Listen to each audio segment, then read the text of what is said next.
Pernah nggak kamu ngerasa cemas, takut, atau gampang stres tanpa tahu alasannya? Kadang itu bukan cuma pengalaman kamu, tapi jejak emosional dari orang tua, bahkan leluhur sebelum kita. Teman-teman tahu nggak kalau pengalaman hidup, trauma, pola makan, bahkan cara kita diperlakukan bisa bikin gen tertentu aktif atau non-aktif. Surprisingly, trauma generasi sebelumnya bisa meningkatkan resiko depresi, kecemasan, obesitas, bahkan umur yang lebih pendek. Tapi kabar baiknya, lewat epigenetik, bimbingan Quran dan Sunnah, semua gen negatif itu bisa kita nonaktifkan dan siklus traumanya bisa berhenti di kita. Halo, aku Nadia Aprilia dari program studi pendidikan matematika. Pada video ini, aku akan share bagaimana trauma dan lingkungan dapat mempengaruhi kerja gen. Dan di akhir video, aku akan ajak kamu belajar bagaimana caranya stop trauma pada generasi sebelumnya, bukan hanya melalui sains, tapi melalui cahaya Al-Quran dan Sunnah. Karena gen mungkin diwariskan, tapi hidup yang kita jalani tetap kita yang menentukan. Mukmin yang kuat lebih baik dan lebih dicintai Allah daripada mukmin yang lemah. Hadis riwayat Muslim. Arti kata kuat di sini bukan hanya kuat secara fisik, tapi juga kuat secara mental, spiritual, dan gaya hidup sehat.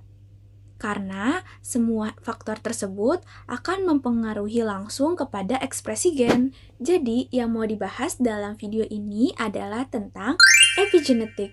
Epigenetik itu ibarat tombol on-off, dia bisa bikin gen tertentu aktif atau tidur tergantung pada nutrisi, pikiran, tingkat stres, bahkan kualitas amalan dan ketenangan jiwa kita. Dan Masya Allahnya, Allah udah nge-reveal konsep ini jauh sebelum sains menemukannya. Bismillahirrahmanirrahim. Lahu mu'aqqibatun min bayni yadayhi wa min khalfihi yahfazunahu min amrillah. Inna Allah la yughayyiru ma biqawmin hatta yughayyiru ma bi أنفسهم وإذا أراد الله بقوم سوءا فلا مرد له وما لهم من دونه من Ayat ini secara literatur nyambung sama epigenetik, di mana perubahan pola pikir, ibadah, lingkungan, dan gaya hidup dapat menonaktifkan gen negatif termasuk trauma turun-temurun. Lalu bagaimana cara kerja genetik dan epigenetika dapat berbeda? Gen dalam DNA itu sebenarnya dibaca lalu dibuat jadi protein, dan protein inilah yang ngatur hampir semua fungsi tubuh kita. Nah, masalahnya muncul saat terjadi perubahan epigenetik. Epigenetik itu semacam tag atau label kimia yang nempel di DNA yang bisa nge-mute gen atau bikin gen itu jadi pasif atau tidur. Atau justru meningkatkan gen yang bikin gen aktif banget tuh. Tag kimia ini ada di epigenom dan sifatnya kayak remote control gen. Kalau DNA dililit rapat, gen nggak bisa dibaca, maka protein tidak diproduksi. Terus gen jadi non-aktif. Kalau DNA dilepas longgar, gen lebih gampang dibaca. Maka protein diproduksi lebih banyak dan gen menjadi aktif. Gen-gennya tetap ada, tapi statusnya bisa on atau off tergantung tag kimia tadi. Dan yang mind-blowing-nya, perubahan epigenetik ini bisa ke bawah sampai seumur hidup dan diteruskan saat sel membelah. Makanya efeknya bisa kita rasakan dari stres, trauma, pola asuh, pola makan, lingkungan yang toksik, obat-obatan, dan lain-lain. Bahkan sejak kita masih embrio, epigenetik yang ngatur sel ini jadi sel jantung ya, yang itu jadi sel hati. Jadi lingkungan tuh ngasih stimulus. Terus stimulusnya dibaca oleh epigenom dan gennya bisa aktif atau non-aktif. Jadi genetika itu warisan, tapi epigenetika itu remote controlnya.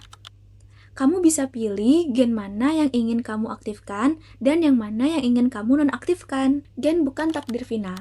Kita diberikan kendali lewat ilmu dan ikhtiar, dan Islam memberikan panduan agar hati, pikiran, dan tubuh tetap sehat. Contohnya, kamu mungkin punya gen bawaan obesitas dari ayah, kakek, buyut, bahkan garis leluhur. Tapi gen itu bukan otomatis aktif kalau kamu rajin olahraga, makan makanan sehat, bukan makanan junk food ya, punya lingkungan positif, dan hati yang tenang, mindset yang bersyukur. Maka tek epigenetik akan mengubah cara gen itu bekerja. Gen obesitasnya tetap ada, tapi tidak diekspresikan, alias gennya ada, tapi efeknya itu dinonaktifkan. Alam dan keturunan bukan mengendalikan takdirmu secara absolut. Allah memberi kamu ikhtiar agar kamu bisa mengendalikan ekspresi gen melalui ibadah yang menenangkan jiwa, makanan yang toib, lingkungan yang sehat, dan pola hidup yang baik. Islam tidak hanya berhenti pada fisik, melainkan juga penyucian jiwa. Zikir dapat membantu meningkatkan sistem saraf. Salat dapat menurunkan hormon stres. Sedekah dapat meningkatkan ketenangan batin, dan berpuasa dapat memperbaiki sel atau metabolisme. Semua ini adalah aktivator epigenetik positif. Artinya, ibadah bukan hanya sekedar ritual, tapi cara Allah membantu kita mematikan trauma genetik dan luka generasi sebelumnya. Alhamdulillah binikmati tatimmus shalihat. Barakallahu fiik. Semoga dapat membantu teman-teman semua.